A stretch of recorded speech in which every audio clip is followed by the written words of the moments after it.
everything is possible.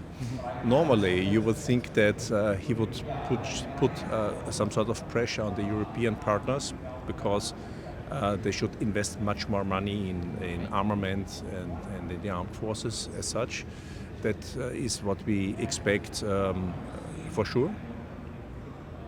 But a lot will depend on the outcome of the war in Ukraine itself. If it is possible to end the war to some way, we will see how the order, the security order after the war will look like in Europe. And then we will also see as a consequence whether the European countries are willing and able to invest for a long period so much money in their armament, or they will say, no, we don't have the money now because we have to reinvest in our economy because the economy in Europe, for instance in Germany, France and partly also in Austria is in a very bad condition.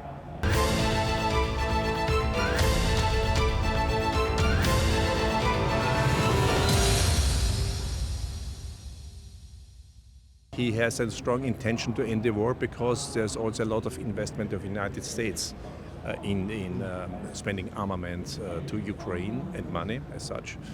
And maybe he's a deal maker. Maybe he's developing a deal like Ukraine will have to accept that parts of the eastern Ukraine is occupied or taken by Russia, but at the same time they will get some security guarantees from the United States or NATO. But I don't think that Ukraine will be a member of NATO in the foreseeable future because it's not acceptable also for some European countries, because that would mean that if Russia would escalate the war again, NATO would be immediately party of the conflict. And that's not what European people like. That happens.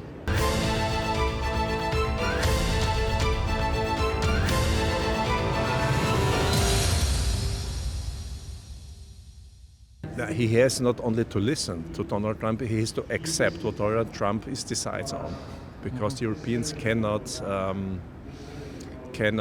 play the role of the United States.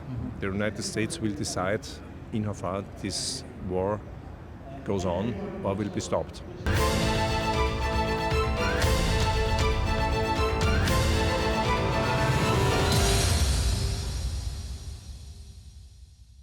It will be more and more problematic to support Ukraine with weapons, with ammunition and heavy weapons and things like that, because, as you know, the Europeans did not decide